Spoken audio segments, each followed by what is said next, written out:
L'organisation non gouvernementale Éducation et Développement de l'Enfant a partagé mardi 29 novembre avec ses partenaires espagnols les résultats du projet intitulé Promouvoir la protection des enfants dans la périphérie de Dakar en tenant compte de l'équité de genre couvrant la période juillet 2020-juin 2022.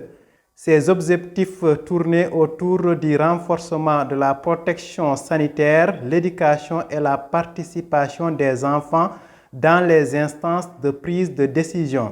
Ce projet cherche à promouvoir la protection des enfants au niveau de la banlieue de Dakar, mais en tenant compte de l'équité des genres. Pourquoi on a conçu ce projet en partenariat avec l'ONG Bonemu et l'agence andalouse pour la coopération et le développement. C'est dans une dynamique d'accompagner les enfants sur les problèmes liés à l'éducation, les problèmes aussi liés à la santé et aussi renforcer leur participation pour le respect de leurs droits et aussi l'accomplissement de leurs droits. Eden a choisi les départements de la banlieue dakaroise pour pallier au manque d'organisation œuvrant pour le renforcement de la protection des droits de l'enfant et pour l'engagement de ces acteurs de la société civile.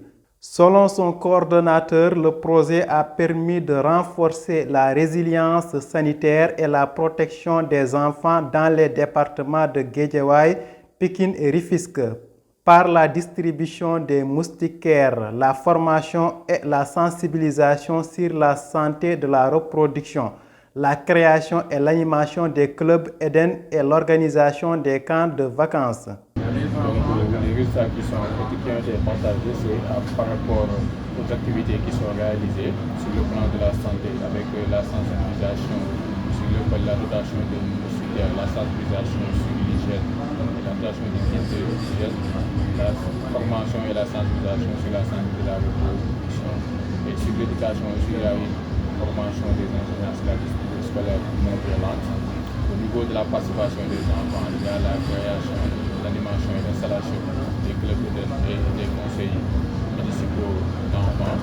Et aussi dans le cadre de l'encadrement des enfants, aussi dans l'organisation de camps de vacances durant 2 années, donc des camps réservés aux enfants et des camps qui sont réservés aux adolescents.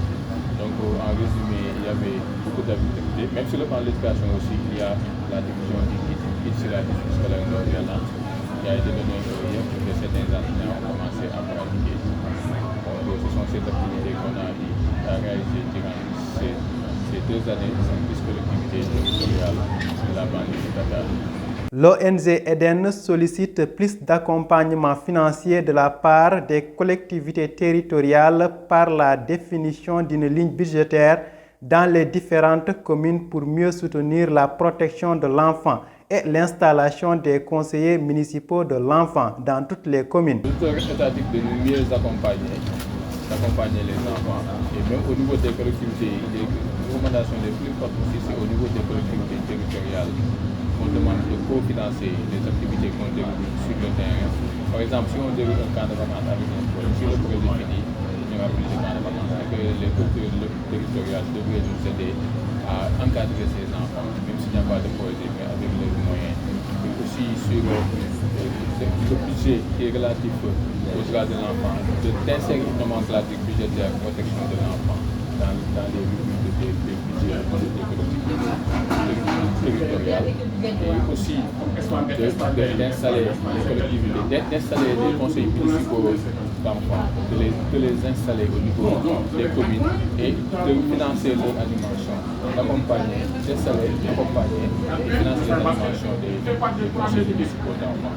La mairie de Wahinan Nimzat est prête à apporter sa contribution si les ressources financières la permettent. Nous ne voyons pas de mal puisque l'ONG Eden œuvre vraiment pour les enfants ici à Wahinan Nimzat. Et nous avons vu l'intérêt aussi que cette ONG-là porte sur la protection de l'enfant. Donc pour l'accompagner, nous n'hésiterons pas. Et si vraiment il y a une possibilité de le faire, nous sommes partants. Il y a vraiment possibilité de participer au financement même de cette ONG. Nous ne le ferons pas. Il est vrai que moi je représente le maire, le conseil municipal si vous voulez, et que cette recommandation-là, elle va être transmise à qui le droit. Et nous allons en discuter. Là, on travaille toujours ensemble pour trouver l'opportunité de financer des différents projets. Et comme a dit mon collègue Ousmane, on travaille, notre stratégie c'est générale et on cherche à financer des projets qui deviennent face de cette stratégie générale. Donc, moi, je ne suis pas, Conemuch n'est pas un valier, mais on est un ONG espagnol, même que aident l'ONG sénégalaise, et on travaille ensemble pour définir les meilleures stratégies et pour toucher le plus parti de valiers possible, que nous rendre l'argent pour pouvoir actuer ici au Sénégal dans la vallée de Dana. Les partenaires espagnols Conemundo et l'Agence andalouse de la coopération internationale de développement comptent développer d'autres stratégies de protection de l'enfant pour renforcer la protection des droits de l'enfant dans les 10 communes bénéficiaires du projet.